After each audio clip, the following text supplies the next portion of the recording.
네, 오늘 드릴 말씀은요. 어, 지난주는 제가 이제 그 크리스마스에 관련된 설교를 특별 설교를 준비했었는데 오늘은 또 계속 공부하던 그 주제를 이어서 같이 계속 공부하도록 하겠습니다.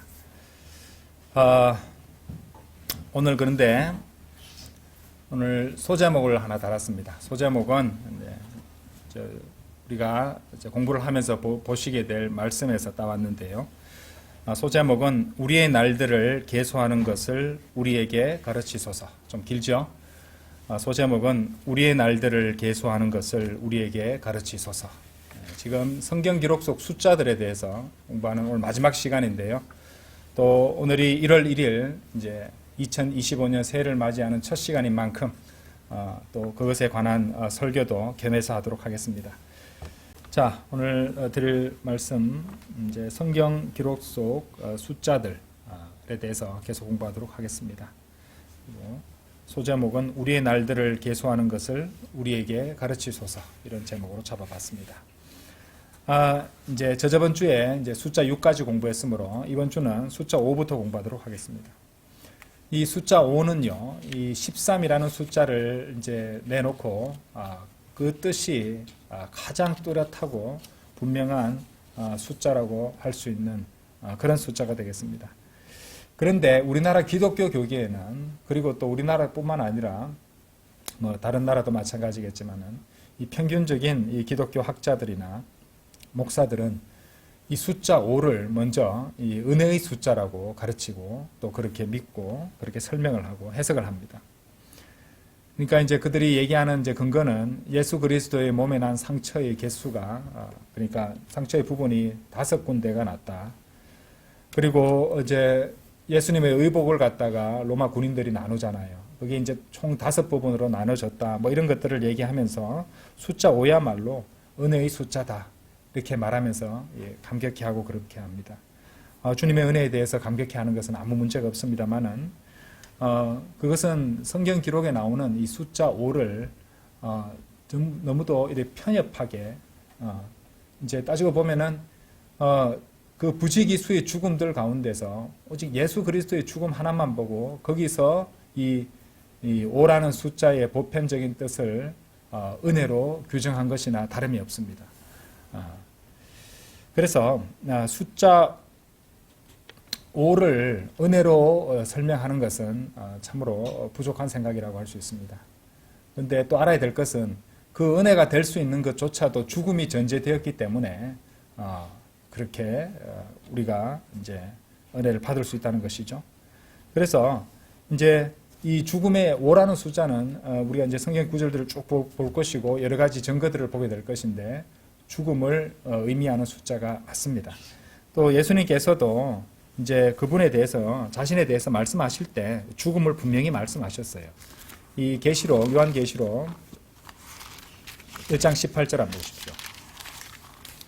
1장 18절. 요한계시록 1장 18절. 주님께서 직접 죽음을 언급하십니다. 나는 살아있으나 죽었던 자라. 그렇죠? 나는 살아있으나 죽었던 자라. 그런즉 보라, 나는 영원히 살아있노라. 아멘. 그리고 지옥의 열쇠들과 사망의 열쇠들을 가지고 있노라. 그래서 주님께서도 이렇게 죽었던 자라고 분명히 말씀을 하십니다. 히브리서 2장 9절도 한번 보시죠. 히브리서 2장 9절 보시면요,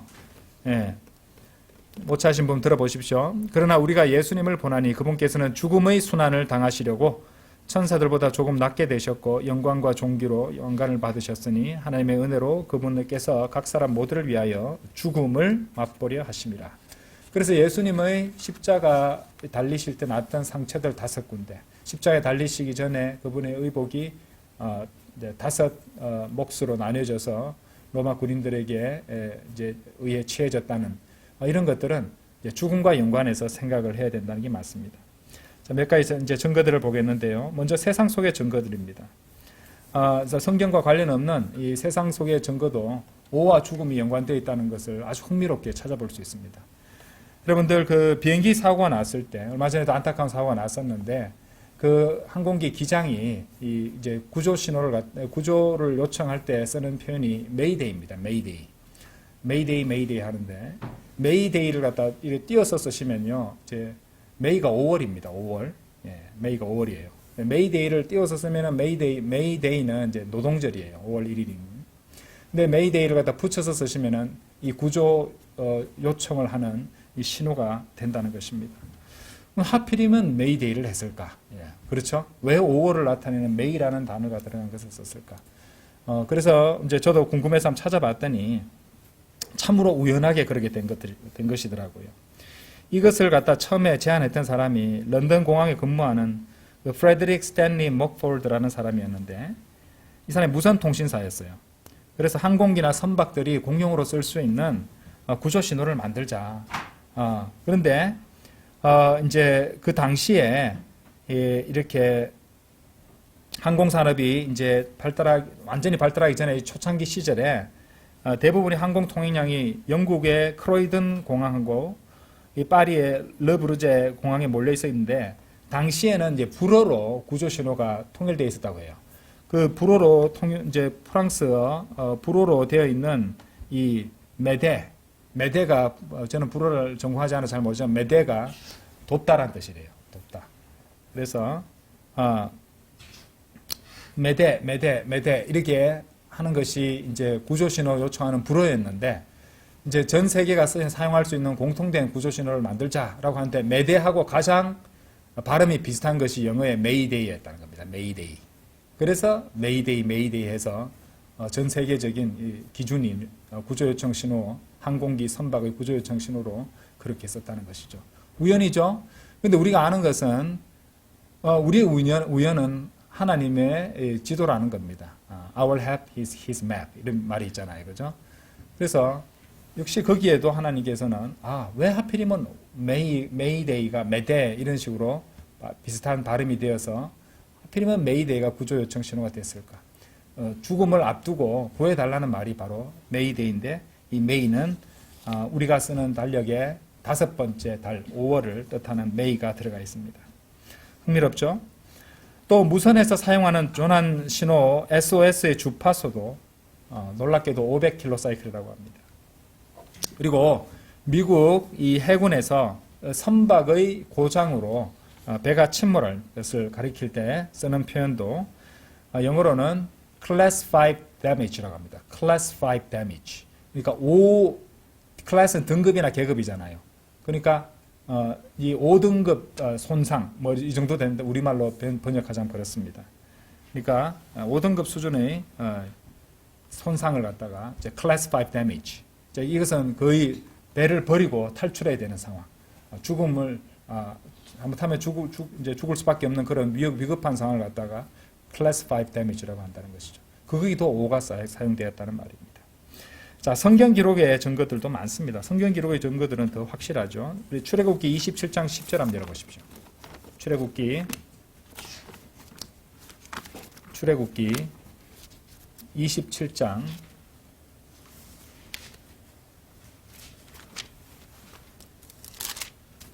10절 보세요.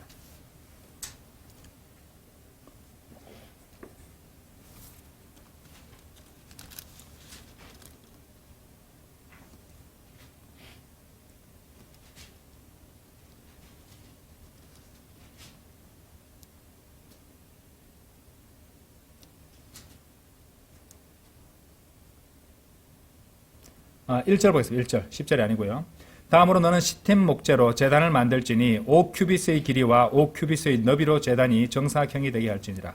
그리고 그것의 높이는 3큐빗이 되게 할지니라. 여기 보시면은 이 놋제단이잖아요. 놋제단의 사이즈가 5큐빗 곱하기 5큐빗입니다.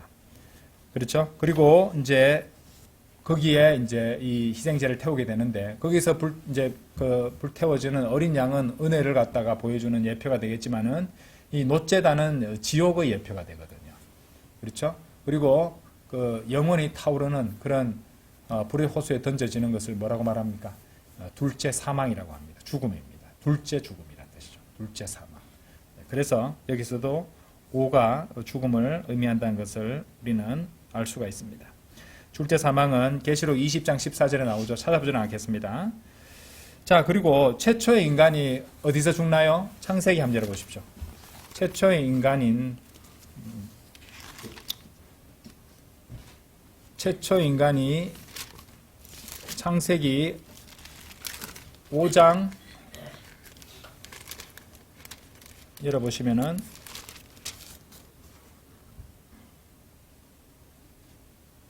5장 5절에 그 죽음이 나옵니다. 그리하여 아담이 살았던 모든 날들은 930년이었으며 그가 죽었더라 라고 되어 있습니다. 물론 아담 앞서 죽는 사람이 나오긴 나옵니다. 누굽니까? 아벨이죠. 아벨이 이제 성경 읽어보면은 아담 앞서 가지고 죽는 장면이 나오는데, 이제 그것은 인간이 자연사한 것이 아니라 이제 다이한 것이 아니라 murdered, 살해당했던 것이죠. 그렇죠? 예. 그래서 최초 인간인 아담이 이렇게 죽는 것이 공교롭게도 창세기 5번째 장이고 5번째 절에서 죽는다는 것입니다. 예. 놀랍죠? 그런 숫자를 우리는 확인할 수 있다는 것입니다. 그리고 이제 베냐민과 관련해서도요, 이 숫자 5이 등장합니다. 창세기 43장 한번 열어보세요. 창세기 43장. 창세기 43장 34절 보세요.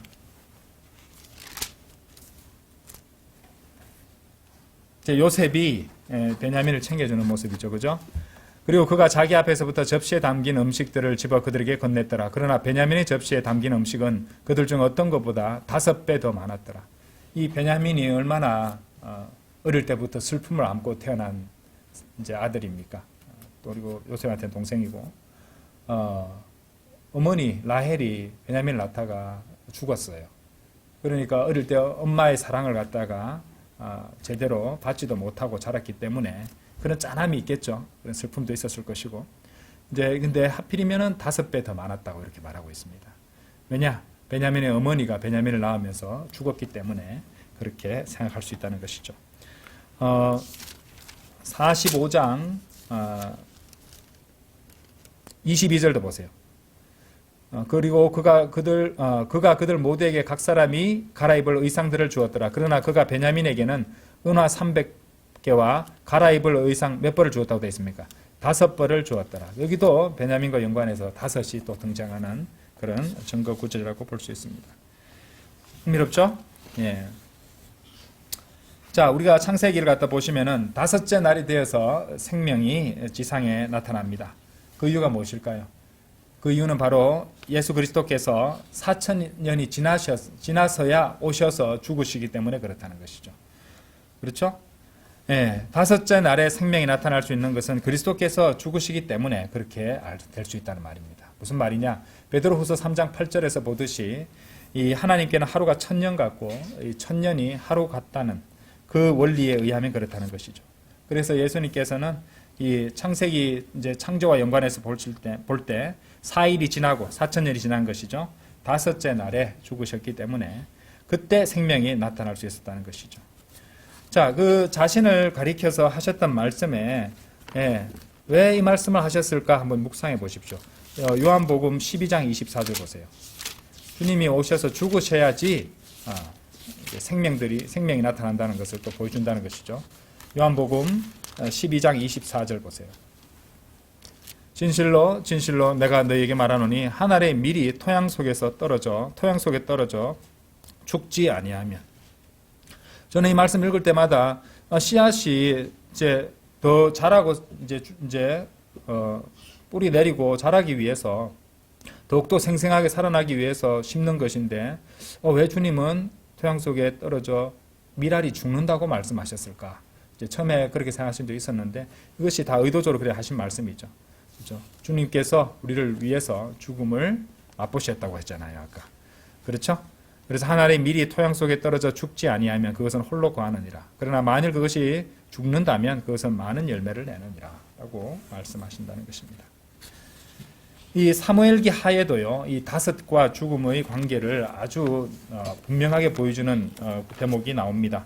여러 구절들이 있는데 사무엘기하 2장 23절, 3장 27절, 4장 6절, 20장 10절인데 한 구절만 볼게요. 사무엘기하 20장으로 가겠습니다.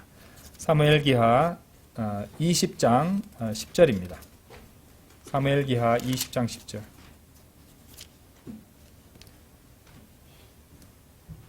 자, 보세요. 그러나 아마사는 요압의 손에 있던 칼에 주의하지 아니하였더라. 그렇게 하여 요압이 그것으로 그의 5번째 갈비뼈를 쳤더니, 여기 보시면은 5번째 갈비뼈라고 말씀을 하십니다. 그죠? 5번째 갈비뼈를 쳤더니 그의 창자가 땅바닥으로 흘러나왔고 그를 다시 내리치지 아니하였어도 그가 죽었더라. 요압과 그의 형제 아비샤이가 이처럼 비크리의 아들 쉐바를 추격하였더라. 이렇게 말씀을 하십니다. 그래서 이 하필이면 성령님께서는 5번째 갈비뼈를 쳤다고 말씀하시고, 그것으로 인해서 이렇게 죽는 대목을 보여주신다는 것이죠. 그래서 우리는 이것을 갈비뼈는 또 창세기에 이브의 창조와 연관해서 갈비뼈가 언급되는 것을 아시죠. 그것을 통해서 우리는 이브가 아담으로부터 나온 그 위치의 갈비뼈가 5번째 갈비뼈였구나 하고 추측을 할 수 있다는 것입니다. 왜? 죽음을 의미하는 갈비뼈라는 것이죠. 왜냐하면 아담은 이브를 얻기 위해서 죽어야만 했다는 것이죠. 예. 우리 모두는 알고 있습니다. 창세기 2장 21절 한번 보십시오. 창세기 2장 21절. 창세기 2장 21절. 이에 주 하나님께서 아담을 깊은 잠이 들게 하셨으니 그가 잠들었더라. 우리 신약에도 보시면은 성도들을 향해서 잠들었다라고 말씀하시니 죽는다는 것을 의미한다는 것을 우리가 아시잖아요. 예, 여기서 사실 아담은 죽은 것이었습니다. 그죠? 예표적으로 또 보여주는 대목도 됩니다. 이 부분은 예수 그리스도와 연관해서요. 깊은 잠이 들게 하셨으니 그가 잠들었더라. 그런 다음에 그분께서 아담의 갈비뼈들 중 하나를 취하셨고 그 갈비뼈를 대신하여 살로 메우셨더라. 그러자 주 하나님께서 남자로부터 취하셨던 갈비뼈로 그분께서 한 여자를 만드셨고 그녀를 그 남자에게 데려오셨더라. 그렇죠? 그래서 아담은 이브를 얻기 위해 죽어야만 했다는 것을 우리가 알 수 있습니다. 에베소서 5장 25절 보십시오. 자, 마지막 아담이 나옵니다. 마지막 아담, 예수 그리스도죠. 예수 그리스도. 에베소서 5장 25절. 에베소서 5장 25절.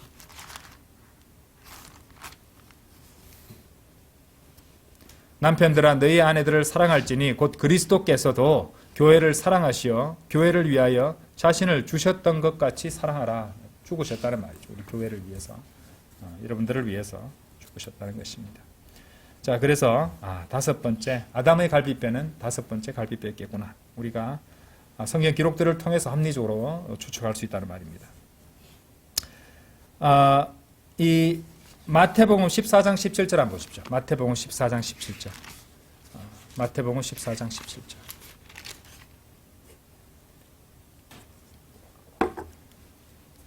마태복음 14장 17절. 그러자 그들이 그분께 말씀드리기를 우리는 여기에 오직 5덩이의 빵과 2마리의 물고기만 가지고 있나이다 하니라. 자, 이게 빵인데 왜 하필이면 5덩이의 빵이었을까요? 5은 죽음을 의미하는데. 자, 이 빵은 먹어도 당장의 허기는 이렇게 충족시킬 수 있을지 몰라도 결국에는 그 빵을 먹고는 영원히 살 수 없고 언젠가 죽을 수밖에 없다는 것입니다. 그래서 예수님께서는 그것과 대비적으로 요한복음 6장 58절에서 이것이 하늘로부터 내려온 그 빵이라 너희의 조상들이 만나를 먹고 나서 죽은 것과 같지 아니하니라. 이 빵을 먹는 자는 영원토록 살리라. 그러니까 이 소위 말하는 오병이어의 기적이라는 그 사건에서 왜 5덩이의 빵이었냐면은 그 빵을 먹고는 영원히 살 수 없다는 것을 보여주는 대목도 된다는 것이죠. 왜? 하늘에서 내려온 생명의 빵이신 예수 그리스도를 먹지 않구나. 그리고 그 먹는다는 것은 믿는다는 것이라고 제가 이전에 설명을 자세히 드렸습니다. 그렇죠? 그래서 이 잠이라는 것도 이렇게 따지고 보면은 우리가 이렇게 죽음을 보여주는 대목인데 이렇게 5이라는 숫자를 통해서 하나님께서는 우리에게 이제 죽음을 자세히 보여주고 계십니다. 무엇보다도 우리가 매일 일을 하고 매일 걸어 다니고 활동을 하고 이렇게 하잖아요. 그래서 우리가 손을 움직이고 이제 발로 걸어 다니고 그렇게 하는 것이야말로 우리는 생각하기를 우리가 살아 있다는 것을 아주 분명하게 보여주는 대목이다 생각하겠지만 여러분들 손가락이 몇 개인가요? 5개입니다. 발가락이 몇 개인가요? 5개입니다. 그렇죠? 예. 그게 무엇을 의미할까요? 하나님께서는 우리가 매일매일 살아서 일을 하고 분주하게 다니고 하지만은 그 손에 있는 5과 발에 있는 5을 볼 수밖에 없게 하신 것입니다. 너희들은 언젠가는 죽는다. 인간은 언젠가는 죽는다를 보여주시는 것이에요. 우리가 매일 저녁마다 잠을 잘 수밖에 없잖아요. 언젠가는 죽음의 날이 온다는 것입니다. 그렇죠? 이렇게 막 헬스하는 사람들은 웨이트 이렇게 리프팅 같은 거 하는 사람들은 막 손으로 꽉 잡고 그립을 잘 잡아서 막 당기고 근육을 키우고 막 아주 에너지 넘치는 모습을 보여주고 하지만은요. 결국에 그 사람들은 그것들을 다 놓아버리고 죽을 때가 온다는 것을 알 수밖에 없을 것입니다. 그렇죠? 피아노를 치는 연주자들도 아름다운 곡조를 갖다 연주하고 하지만은 그 손을 보면서 자신이 언젠가는 죽을 수밖에 없다는 것을 알아야 된다는 것이죠. 그렇죠? 그것이 바로 하나님께서 숫자 5를 통해서 그리고 우리 각자에게 숫자 5를 손과 발에 심어 주심으로써 우리에게 보여주는 그런 진리라는 것을 귀한 가르침이라고 생각합니다. 사람은 언젠가는 죽는다는 것입니다. 그렇죠? 그리고 모든 인간의 죄의 대가로 죽을 수밖에 없다는 것을 강조하고 계신다는 것이죠. 그래서 인간은 손과 발의 5, 이제 성경 기록서 숫자들을 공부하는 게 중요합니다. 손의 5, 발의 5을 봄으로써 우리도 언젠가는 죽을 수밖에 없다는 것입니다. 그렇죠? 예. 그래서 아직 구원받지 않은 사람이라면요, 나는 언젠가는 죽을 수밖에 없다. 그러면은 한시라도 빨리 창조주를 하나님을 기억해야 된다는 것이죠. 그렇죠? 그리고 자신이 죽어서 어디에 갈 것인가를 생각해야 된다는 것이고요. 예. 그게 가장 중요한 문제거든요. 안 그렇습니까? 자, 다음 숫자는 숫자 4입니다. 숫자 4는요, 아주 뚜렷이 그 의미가 드러나는 숫자 5에 비해서 그렇게 성경에서 그 뜻이 뚜렷하게 드러나는 숫자는 아닙니다. 이사야서 11장 12절에 나오는 표현, 땅의 네 모퉁이들 할 때 네 모퉁이를 말하고 또 나침반의 네 방향을 가리키는 그런 네 가지 방향이 있다는 것, 뭐 이런 것들을 통해서 또 그리고 이제 이 지상에 사계절이 있다는 것, 그것도 네 가지잖아요, 그죠? 이런 것들을 고려할 때 숫자 4는 세상을 의미한다, 세상의 수다 이렇게 설명하는 사람들도 있습니다. 예, 통상 그리고 세상에는 꼭 필요한 기본 요소 4가지가 있다고 사람들이 말하는데 불, 공기, 흙, 물이라고 보통 말을 합니다. 하지만 그 외에도 뭐 다른 요소들이 있을 수 있으니 그것도 결정적인 증거라고는 말할 수 없을 것입니다. 4가 또 등장하는 곳이 에스겔서인데요. 에스겔서 1장에는 이 넷이라는 숫자가 아주 빈번하게 등장합니다.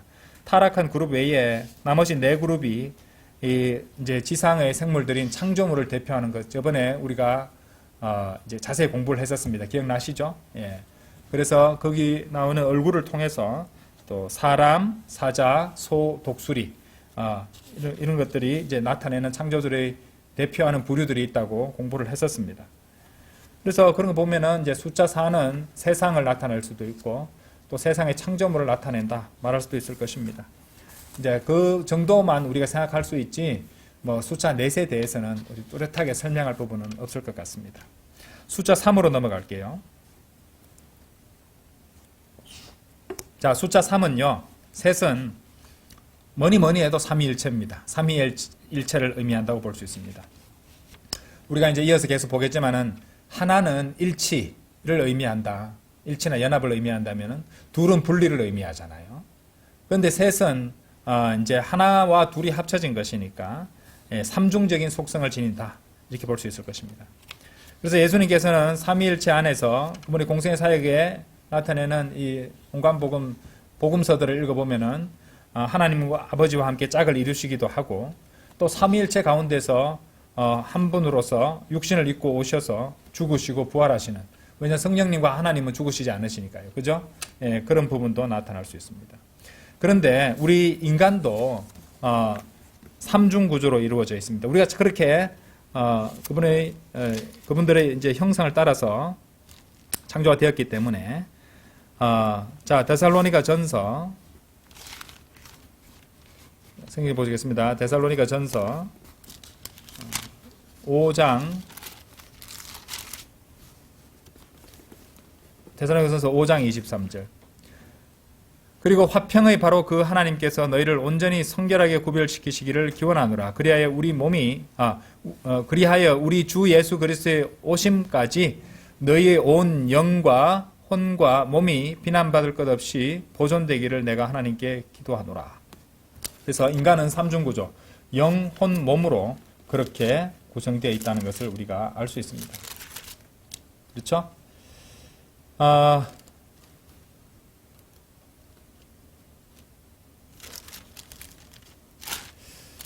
성경 구절을 한 구절 더 보도록 하겠습니다. 자, 창세기 1장 26절도 한번 보세요. 그리고 하나님께서 말씀하시기를 우리가 우리의 형상대로 우리와 같은 모습을 따라 사람을 만들자. 그리하여 그들로 하여금 바다의 물고기와 공중의 날짐승과 가축들과 온 땅과 땅 위를 기어다니는 각각의 모든 것을 지배하게 하자 하셨느니라. 그래서 하나님께서 말씀하실 때 이제 삼위일체 하나님이시니까 우리라고 하시는 것이에요. 우리가 우리의 형상대로 우리와 같은 모습을 따라 사람을 만들자. 그 삼위일체와 같은 모습으로 영혼, 몸의 삼중구조로 인간을 창조하셨던 것입니다. 그래서 사실 이 셋은 이제 3이라는 숫자, 셋은 모든 부분에 있어서 이 기본 구조가 된다고 우리가 설명할 수 있습니다. 우리가 보통 시간을 얘기할 때 과거, 현재, 미래로 나누고요. 공간도 길이, 너비, 높이, 그러니까 깊이, 길이, 너비, 깊이의 세 부분으로 구분될 수 있습니다. 그래서 3이라는 숫자는 어떤 것을 결합시키는 수라고도 볼 수 있습니다. 3이 일체니까요. 성경 기록을 우리가 해석할 때도 크게 세 가지입니다. 역사적 적용, 교리적 적용, 영적인 적용. 영적인 또는 교훈적 적용이라고 하는데, 그렇죠? 역사적, 교리적, 영적인 적용 세 가지로 적용할 수 있습니다. 자, 그런데 우리가 인간을 생각해 보십시오. 하나님께서는 우리를 창조하실 때 우리의 형상을 따라라고 하셨으니까 삼중구조로 그렇게 인간을 창조하셨는데 인간이 아담의 범죄 이후로 인간은 영이 죽은 채로 태어난다는 것입니다. 그러니까 완전한 삼중구조가 아닌 불완전한 이중구조로 인간은 태어난다는 것입니다. 기본적인 것이죠. 그러나 예수 그리스도를 믿고 받아들여 구원받게 되면은요, 그 영이 다시 살아나게 되어 그 사람은 온전한 삼중적인 존재가 될 수 있다는 것이죠. 참으로 중요하고도 많은 사람들이 간과하는 대목이라고 할 수 있습니다. 세상에 구원받지 않은 사람들 한번 보세요. 이 사람들은 자신이 아무 문제 없다고 생각합니다. 어느 정도 돈만 있으면 아무 문제 없이 살 수 있다고 생각합니다. 실제로 또 그렇게 믿고 살아가고 있고요. 그리고 영이 죽어 있으면서도 하나님 없이, 하나님을 거부하며 하나님 없이 살면서도 자신은 아무 문제 없다고 그렇게 생각하는 자체가 참으로 비정상적인 사고입니다. 왜냐하면 인간은 삼중구조가 돼야 완전한 이제 구조가 되는데 영이 죽은 채로 그렇게 있는 이중구조의 불완전한 상태가 있으면서도 자신은 괜찮다고 온전하다고 생각한다는 것이죠. 그래서 영이 다시 살아나기 전까지는 인간은요, 불완전한 지옥 대기자로 살아갈 수밖에 없습니다. 그렇죠? 자, 구원받은 성도들에 대해서 에베소서 2장 5절 6절을 보시면 그 영적 부활에 대해서 분명히 설명해 주시고 계십니다. 시간 관계상 찾아보지는 않겠습니다만은, 그러므로 이제 구원받지 못한 그 어떤 인간이라도 자신은 불완전한 상태에 있는 불완전한 존재임을 알고 하나님께로 돌이켜야 될 것입니다. 그렇죠? 자, 우리가 믿고 신뢰하고 순종하며 살아가는 그 이제 대상이 되시는 우리 주님의 완전한 이름 우리 다 아시죠? 주 예수 그리스도입니다. 주 예수 그리스도라는 이름은 세 부분으로 이루어져 있습니다. 주는 아버지 하나님이시고요. 예수님은 이제 아들 하나님이시죠. 그리고 그리스도는 기름 부음을 받았다는 의미에서 성령님을 언급하고 있는 것입니다. 그래서 주 예수 그리스도라는 그 이름이야말로 삼일체 하나님을 온전히 드러내는 이름이다. 자, 그런 의미에서 셋은 또 신격을 의미한다고도 설명할 수 있을 것입니다. 한편 성경 기록은요, 재림 때 돌아오시는 예수님을 태양에 비유하죠. 시편 19편 5절에서 태양은 그의 침실에서 나오고 있는 신랑 같고 강한 남자같이 경주에서 달리기를 크게 기뻐하나이다, 이렇게 말씀하십니다. 그런데 여러분들 이제 과학을 공부해 보시면 아시겠지만 태양이야말로 이 태양계 안의 모든 빛과 열의 궁극적인 원천이 되는 것입니다. 그런데 그 태양 광선은 놀랍게도 세 부분으로 구성되어 있다는 것입니다. 알파선, 감마선, 베타선이라고도 하고요. 각각의 광선들을 가리켜서 가시광선, 그 다음에 열선, 화학선이라고 설명합니다. 가시광선은 아들 하나님이죠. 열선은 아버지 하나님, 그러니까 성령 하나님이시고요. 화학선은 아버지 하나님에 대응할 수 있다는 것이죠. 예. 그래서 이 가시광선, 열선, 화학선, 태양의 광선이 빛이 세상의 빛이 예수 그리스도시잖아요. 그래서 하나님께서 특별히 그 태양이라는 창조물에 대해서 그런 의미를 이제 세 가지를 분명히 심어 두셨다는 것을 우리는 발견할 수 있다는 것입니다. 그렇죠? 놀랍죠? 로마서 1장 한번 열어보세요. 하나님께서 의도적으로 그렇게 창조하셨다는 것이고 우리 인간들이 성경 기록을 통해서 그것을 발견하고 깨달을 수 있어야 됩니다. 하나님께서 로마서 1장 여셨나요? 1장 20절 보세요. 보세요. 이는 세상의 창조 때부터 그분께 속한 보이지 않는 것들이 분명히 보였기 때문이니 심지어 그분의 영존하는 권능과 신격입니다. 신격까지도 만들어진 것들에 의하여 이해되었도다. 그러므로 그들에게 변명거리는 없느니라. 이 과학이 발전해서 태양에 대해서 이제 연구한 결과들이 나오고 태양에 대해서 우리가 알게 되었잖아요. 근데 이것을 통해서 또 우리가 성경 구절을 갖다 읽어보고 연결시켜 보면은 이 태양을 통해서 하나님께서는 그분의 신격을 드러내고 계시는구나. 우리가 깨달을 수 있다는 것입니다. 그래서 여기 말씀하시잖아요. 나는 몰랐다. 변명거리가 없다는 것입니다. 그렇죠? 그래서 태양이 뜨고 지는 것을 우리 인간들은 매일매일 보잖아요. 그렇죠? 뜨는 태양을 통해서 이 재림하시는 예수 그리스도를 갖다 우리는 아침에 생각해야 되는 것이고요. 우리 새해가 밝았잖아요. 태양이 새해를 사람들 해보러 가잖아요. 해보러 가서 무슨 좋은 기운을 받는다, 뭐 복을 받는다, 뭐 소원을 갖다 빈다, 헛짓을 하는데 결심하는 건 좋습니다만은 그 태양이 그런 것을 해주는 게 아니잖아요. 오히려 바이블 빌리버는 떠오르는 태양을 보면서 올해 어쩌면 오실 예수 그리스도를 기다리는 그 소망을 갖다가 더욱 굳건히 할 수 있는 것이고요. 또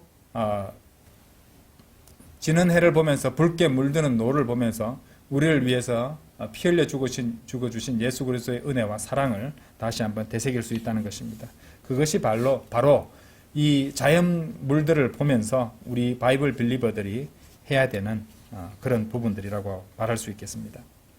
자, 숫자 2입니다. 숫자 2는요, 분리를 의미한다 아까 말씀을 드렸어요. 아담이 돕는 배필을 얻는 곳이 어디입니까? 창세기 2장입니다. 아까 보셨잖아요. 창세기 2장에 보시면은 돕는 배필을 얻는 곳이 창세기 2장인데 이 돕는 배필을 갖다 얻기 위해서 아담은 어떻게 했어야 됐습니까?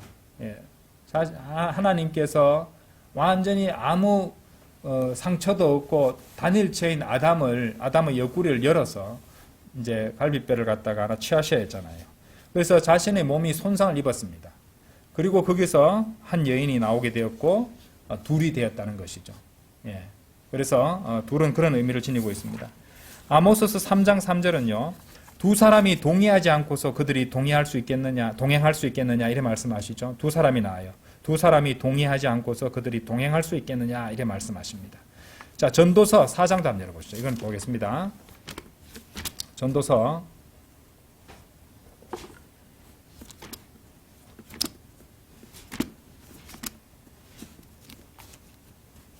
4장 9절 10절입니다. 둘이 하나보다 나으니라. 이는 그들이 자신들의 수고로 인하여 좋은 보상을 얻는 까닭이라. 이는 만일 그들이 쓰러진다 해도 한 사람이 그의 동료를 일으켜 세울 것이기 때문이라. 그러나 홀로 있는 자는 그가 쓰러져 있을 때 화가 있으리로다. 이는 그를 도와 일으켜줄 다른 이가 없기 때문이라. 이렇게 말씀하십니다. 이 말씀은 1차적으로 한 남자와 한 여자를 의미한다고 말할 수 있겠죠.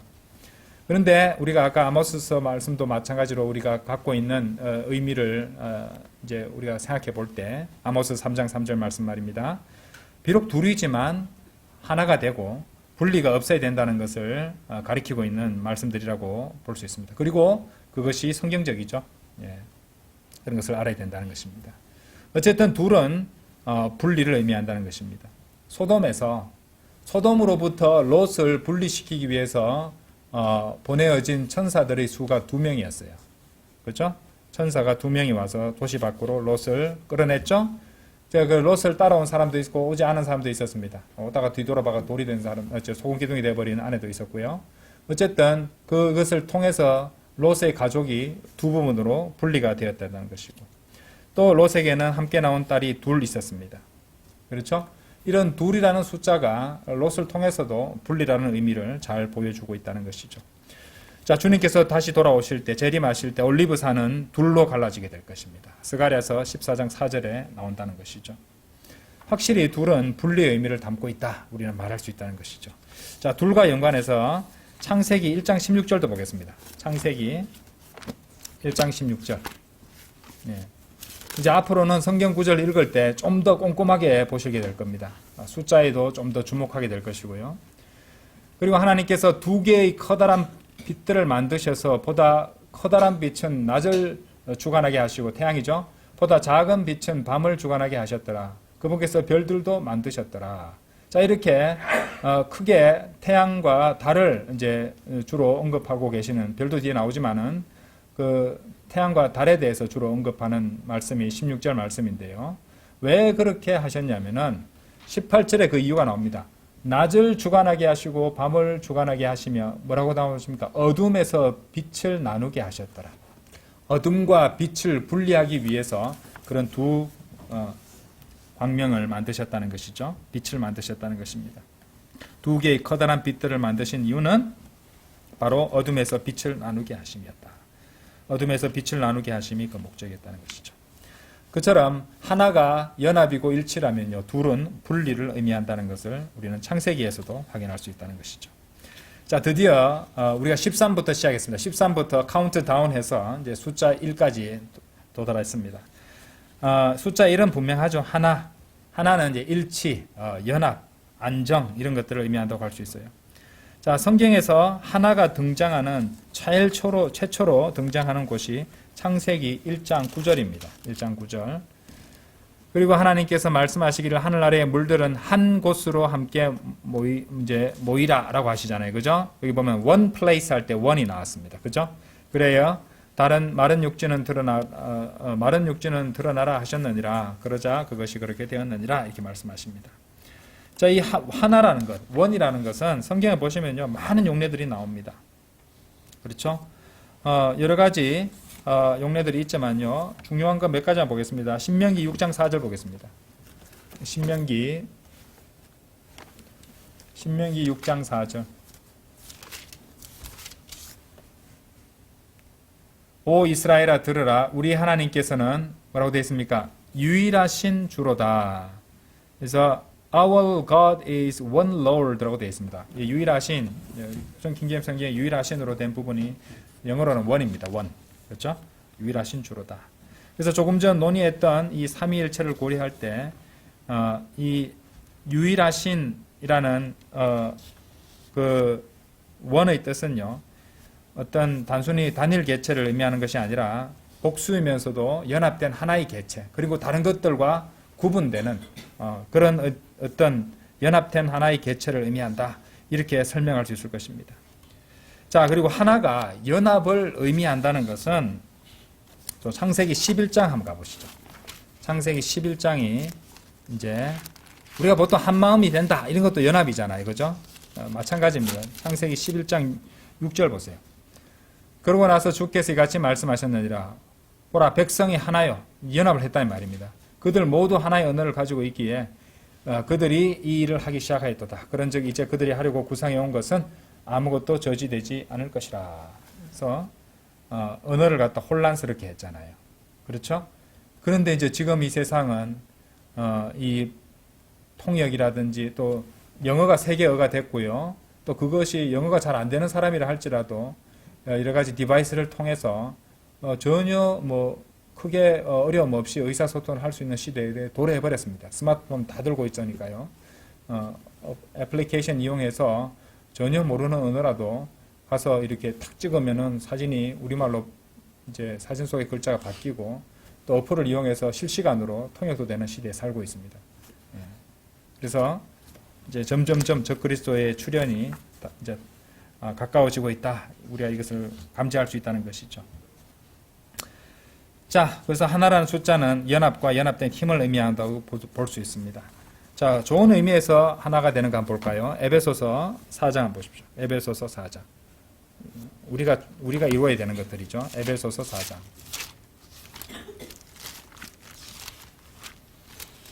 에베소서 4장 4절입니다. 너희 부르심의 한 소망 안에서 너희가 부르심을 받았으니 바로 이와 같이 한 몸과 한 영이 계시고 한 주와 한 믿음과 한 침례와 한 하나님 곧 모두의 아버지께서 계시느니라. 그분은 모든 것 위에 계시며 모든 것을 통하여 너희 모두 안에 계시느니라. 자, 그 다음 창세기 2장 24절 다시 한번 가보겠습니다. 창세기 2장 24절. 창세기 2장 24절. 그러므로 남자가 자기의 아버지와 어머니를 떠날 것이요 자기의 아내와 뭐라고 되어 있으면 결합하리라. 그리하여 그들이 한 육체가 되리라. 자, 결합해서 한 육체가 된다는 말씀이 나오죠. 아주 분명하게 하나가 연합을 의미한다는 것을 잘 보여주는 그런 대목이었습니다. 자, 이렇게 해서 숫자 1까지, 성경 기록에 나오는 숫자 1까지 우리는 다 살펴봤습니다. 자, 지난 3주에 걸쳐서 우리는 성경 기록 속의 숫자들을 공부해 보았습니다. 그렇죠? 숫자에 대해서 우리는 신경을 쓰고 하나하나 용례들을 살펴보고 의미를 파악해 봤습니다. 아주 흥미롭고 재밌는 공부가 되셨으리라 생각합니다. 그만큼 또 중요한 공부이기도 합니다. 우리가 알 수 있는 것은 하나님께서는 숫자에 대해서 아주 진지하시다. 숫자에 대해서 아주 주의를 이제 기울이시고 숫자도 귀하게 쓰신다는 것을 우리는 알게 되었습니다. 어느 누구도 그 사실을 부인할 수는 없을 것입니다. 하나님은 숫자도 귀하게 쓰시고 숫자에 대해서 아주 진지하신 분이라는 것을 우리는 알게 되었습니다. 그러므로 우리는 숫자에 대해서 신경을 쓰고 주의를 기울여야 되는데 특히 우리의 날들을 계수하는 일에 신경을 써야 된다고 생각합니다.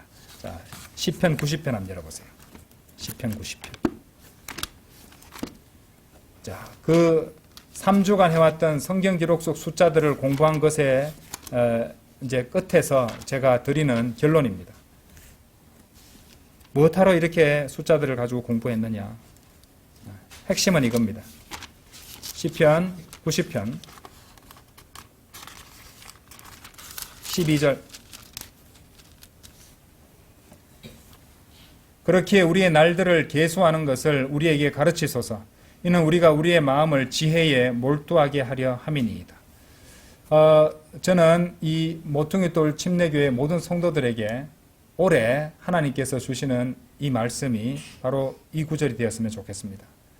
바로 우리의 날들을 계수하는 것을 우리에게 가르치소서라는 대목입니다.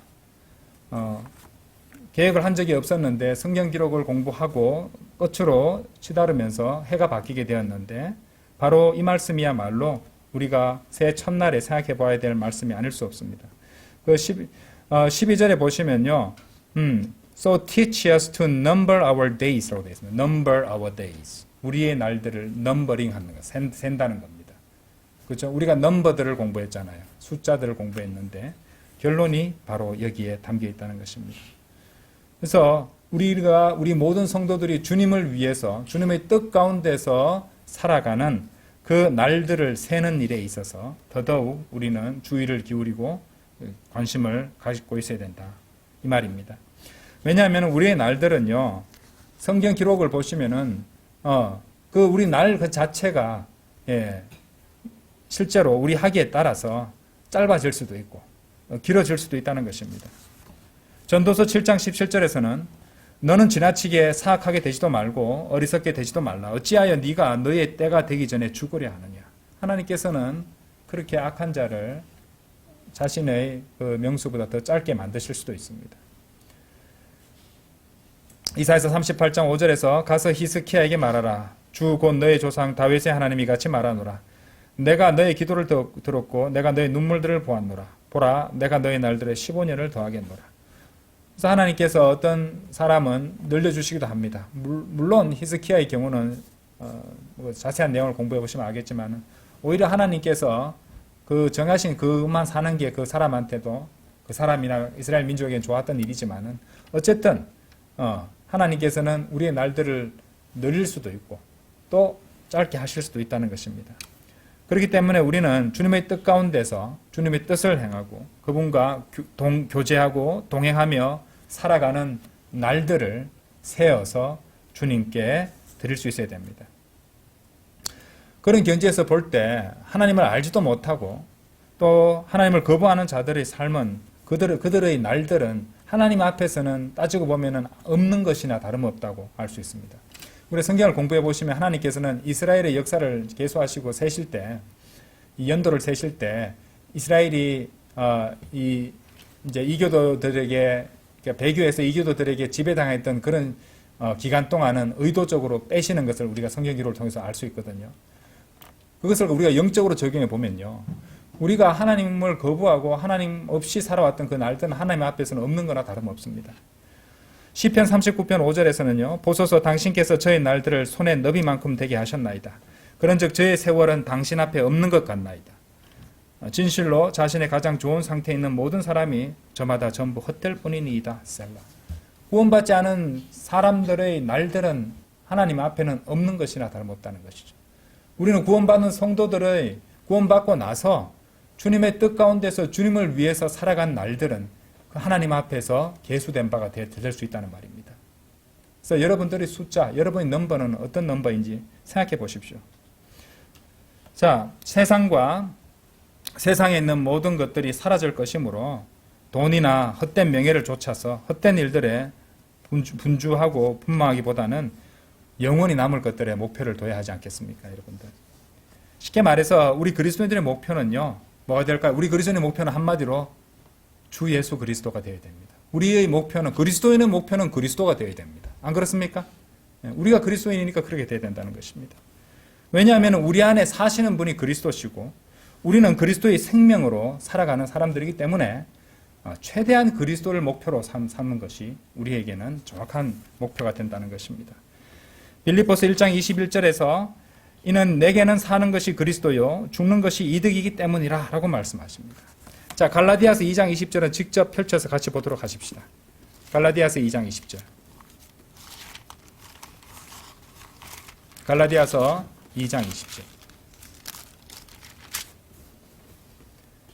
내가 그리스도와 함께 십자가에 못 박히나 그럼에도 나는 살아있노라. 그러나 내가 아니라 오직 그리스도께서 내 안에 사시는 것이라. 그런즉 이제 내가 육체 안에서 사는 삶은 나를 사랑하시어 나를 위하여 자신을 주신 하나님의 아들의 믿음으로 사는 것이라. 우리 육체의 만족과 육체의 목표와 우리 인간적이고 육신적인 생각으로 살아가는 것이 아니라 우리 안에 계신 우리 주님의 생명으로 살아가는 것이고 그리스도께서 내 안에 사시는 것이고, 자, 나를 사랑하시어 나를 위하여 자신을 주신 하나님의 아들의 믿음으로 사는 것입니다. 그것이 우리 앞에 가고 우리는 그 믿음으로 살아가야 된다는 것이죠. 결코 여러분은 여러분의 육신이나 여러분의 생각이 그리스도의 생각보다 앞서서는 안 됩니다. 하나님보다 앞서서 여러분들이 가려고 해서는 결코 안 된다는 것입니다. 우리 삶의 목표는 예수 그리스도가 되어야 된다는 것이고 그분을 따르는 삶이 되어야 된다는 것입니다. 여러분 주변에 나보다 잘 못 사는 성도들을 보면서 나는 잘 살고 있으니 나는 괜찮아, 그러지 마십시오. 누구하고 비교해야 됩니까? 우리 주 예수 그리스도와 비교해야 됩니다. 그분처럼 결코 될 수는 없겠지만은 그분과 비교하면 자신이 얼마나 형편없는 존재인가를 아시게 될 것이니까요. 그분을 목표로 삼고 살아가야 됩니다. 그리고 최선을 다해서 그분을 따라가는 삶을 살아야 된다는 것이죠. 자, 우리는 올해 무엇을 바라보며 무엇을 목표로 삼아 살아가야 하는가? 자, 히브리서 12장 열어보십시오. 히브리서 12장 1절에서 3절입니다. 이런 이유로 우리도 이처럼 커다란 구름 같은 증인들로 둘러싸여 있으니 우리가 모든 무거운 것마다 벗어버리고 너무 쉽게 우리를 애워싸는 죄를 벗어버리자. 그리고 우리 앞에 놓인 경주를 우리가 인내로 달려가며, 2절 보세요. 우리 믿음의 창시자이자 완성자이신 예수님을 바라보자. 그분께서는 자신 앞에 놓인 즐거움을 위하여 수치를 멸시하시며 십자가를 견디셨고 하나님 보좌 오른편에 앉게 되셨느니라. 우리가 지금 육신의 즐거움을 찾으려 해서는 안 됩니다. 우리 앞에 놓인 즐거움을 봐야 돼요. 주님께서 오시면은 영원 시대에서 우리가 누릴 그 기쁨, 즐거움을 바라보고 지금의 수치와 지금의 고통과 지금의 십자가를 견뎌야 됩니다. 견딘다는 게 뭡니까? 예, 견딘다는 게 인내한다는 겁니다. 그래서 1절에 뭐라고 말했습니까? 우리 앞에 놓인 경주를 인내로 달려간다고 말씀하셨던 것입니다. 십자가를 견디라고 하는 거죠. 십자가를 지고 우리 주님을 따르는 삶을 살아가야 된다는 것이죠. 3절 보세요. 그런즉 자신을 대적하는 죄인들의 그와 같은 반박을 견디어내신, 여기도 견뎌내십니다. 그죠? 예, 견뎌내신. endure. 깊이 생각하라. 이는 너희로 하여금 너희 생각들 속에서 지치고 낙담하지 않도록 하려 합니다. 마귀는 여러 가지 육신적인 생각, 세상적인 생각을 우리에게 심어주고 우리를 지치게 만들고 낙담하게 만들려고 할 것입니다. 아니죠. 우리는 믿음의 창시자이자 완성자이신 예수님을 바라봐야 됩니다. 그리고 인내와 끈기를 지녀야 된다는 것입니다. 자, 시편 37편 한번 열어보십시오. 시편 37편. 시편 37편 7절. 시편 37편 7절. 좋은 숫자들로 조합된 절이죠. 37편 7절.